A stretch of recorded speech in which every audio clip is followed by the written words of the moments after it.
നിങ്ങൾ കണ്ടില്ലേ ഈ അടുത്ത സമയത്ത് സോഷ്യൽ മീഡിയയില് ഒരു പെണ്ണ് വന്ന് പറഞ്ഞ നിങ്ങൾ കണ്ടില്ലേ?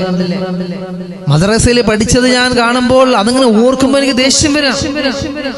എനിക്ക് ആലോചിക്കുമ്പോൾ തന്നെ എനിക്ക് ദേഷ്യം വരികയാണെന്നാ പറഞ്ഞു. എന്താണ് ഇത്രക്ക് ദേഷ്യം വരാൻ, ഇത്രത്തോളം വിദ്വേഷം വരാൻ, പക വരാൻ എന്താണ് കാര്യം?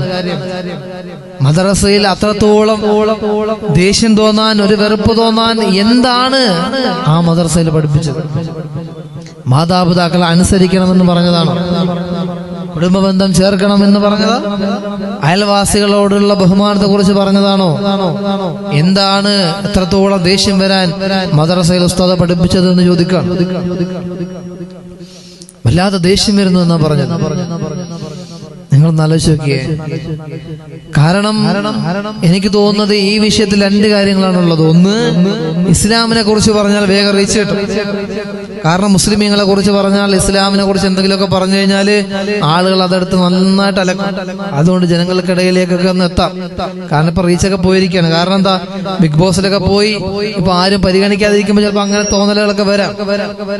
അതൊന്ന്. രണ്ടാമത്തെ വിഷയം എന്ന് പറയുന്നത്, ഇത്തരം ആളുകളെ പ്രൊമോട്ട് ചെയ്യാൻ കുറെ ആളുകൾ, കുറെ യൂട്യൂബ് ചാനലും കുറെ വാർത്താ മാധ്യമങ്ങൾ ഇത് കിട്ടാൻ വേണ്ടി ഒപ്പിയെടുക്കാൻ വേണ്ടി കാത്തിരിക്കുകയാണ്. ഇത്തരം ആളുകൾ ഇങ്ങനത്തുള്ള വിഷയങ്ങൾ പറയുമ്പോൾ ക്യാമറയും പൊക്കി പിടിച്ചോണ്ട് പോകാൻ കുറെ ആളുകളുണ്ട്. അന്യപുരുഷന്മാരുമായി ഇടകലരാൻ പാടില്ല, അന്യപുരുഷന്മാരെ നോക്കാൻ പാടില്ല എന്ന് ഇസ്ലാം പറയുമ്പോ എനിക്ക് തോന്നുന്നത് അങ്ങനെയാണ്. എന്ന് ഇസ്ലാം പറയുമ്പോൾ ബിഗ് ബോസ് പോലെയുള്ള പരിപാടികളിലൊക്കെ പോയി കുറെ ആഹ്ലാദിച്ച് അറമാദിച്ച് വൈബ് എന്നാണ് പറയാ.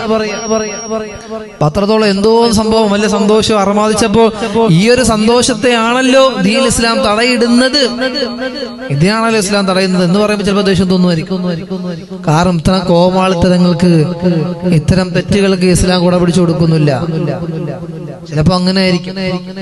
കാരണം കുറെ ആളുകളെ കാണുകയും കുറെ ആളുകൾ പൊക്കി പിടിക്കുകയൊക്കെ ചെയ്തപ്പോൾ ഇത്തരം വലിയ സംഭവത്തെ ആണല്ലോ ഇസ്ലാം തടഞ്ഞു വെച്ചത്. അപ്പൊ പിന്നെ ദേഷ്യം വരും. മദ്രസയോട്, ഉസ്താദുമാരോട്, ദീനോടൊക്കെ ദേഷ്യം വരും. വേണമെങ്കിൽ മതി, ഇവിടെ ആർക്കും ഒരു നിർബന്ധമില്ല. അള്ളാഹു നമുക്ക് ബോധം നൽകി അനുഗ്രഹിക്കുമാറാകട്ടെ. എന്ന് അങ്ങനെ കുറെ ആളുകൾ ഇങ്ങനെ ഇറങ്ങിയിട്ടുണ്ട്.